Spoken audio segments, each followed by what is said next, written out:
প্রধান উপদেষ্টা ডক্টর মোহাম্মদ ইউনূসের সঙ্গে ১.৫ ঘণ্টার বৈঠকে নির্বাচনের রোডম্যাপ না পেয়ে অসন্তুষ্ট জানিয়েছে বিএনপির নেতারা।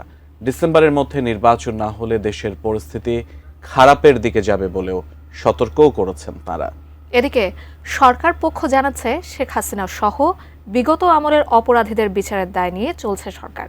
রোডম্যাপ আসবে নির্বাচনের ২ মাস আগে। দুপুরে প্রধান উপদেষ্টার সরকারি বাসভবন যমুনায় বৈঠক শেষে এ কথা জানান তারা। বিস্তারিত জানাচ্ছেন সহকর্মী সাজেদা সুইটি।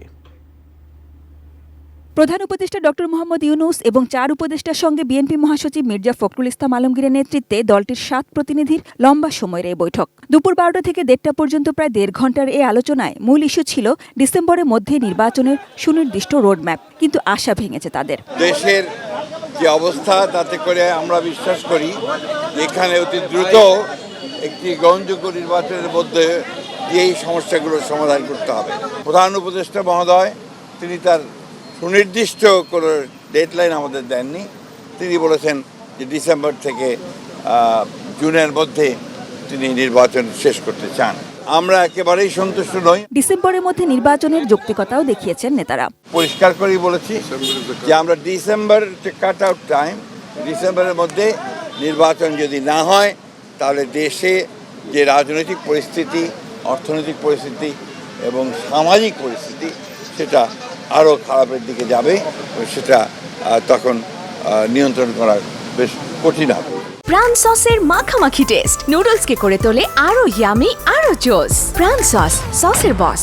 নির্বাচনী রোডম্যাপ যেহেতু এলো না, বিএনপির পরবর্তী করণীয় কি হবে সেসব সমমনা দলগুলোর সঙ্গে কথা বলে ঠিক করা হবে বলে জানান মির্জা ফখরুল ইসলাম আলমগীর। জানালেন, জাতীয় ঐকমত্য গঠন কমিশনের সংস্কারের সুপারিশ নিয়ে প্রস্তাবিত চার্টারে স্বাক্ষরে সম্মত বিএনপি। আমরা একটা চার্টার করতে রাজি আছি আপনারা, এবং তারপরেই সেটার উপর ভিত্তি করে আমরা বাকি নির্বাচনের দিকে চলে যেতে পারি। পরে সরকারের পক্ষে ব্রিফিংয়ে আইন উপদেষ্টা অধ্যাপক আসিফ নজরুল জানান, বিএনপি রোডম্যাপ চেয়েছে ঠিকই, কিন্তু নির্বাচনের একদম সুনির্দিষ্ট দিনক্ষণ এখনই কেন দেয়া যাচ্ছে না সেটি জানানো হয়েছে তাদের, এবং তাদেরকে সন্তুষ্টই মনে হয়েছে। ডিসেম্বর থেকে জুন মানে যে আমরা ইচ্ছা করে একটু বেশি ক্ষমতা ভোগ করার জন্য বা এমনি অকারণে আমরা ১ মাস ২ মাস বেশি ক্ষমতা থাকলাম, মোটেও সেটা না। জনগণের তো একটা আকাঙ্ক্ষা আছে যে আমরা বিচার করে যাই। আমরা যদি কোনো বিচার না করে যাই, কোনো বিচার না করে আমরা যদি ইলেকশন দিই, আমরা মানুষের কাছে এবং নিজের কাছে জবাব দেবো কীভাবে? শেষ প্রান্তে আলোচনাকালে আমাদের কাছে মনে হয়েছে আমাদের অনেক ব্যাপারে ব্যাখ্যা ওনারা বুঝতে পেরেছেন।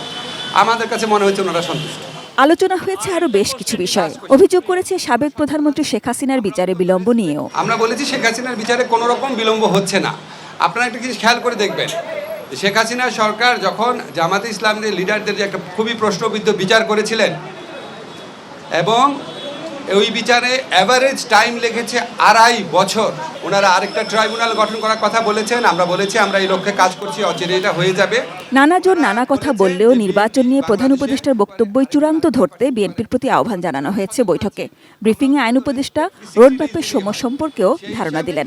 যখন আমরা নির্বাচন করব তার অন্তত ২ মাস আগে আমাদেরকে রোডম্যাপটা ঘোষণা করতে হবে। প্রধান উপদেষ্টার অঙ্গীকার পুরা জাতির প্রতি রিপিটেডলি উনি বলেছেন কোনো অবস্থাতেই জুন অতিক্রম করা হবে না।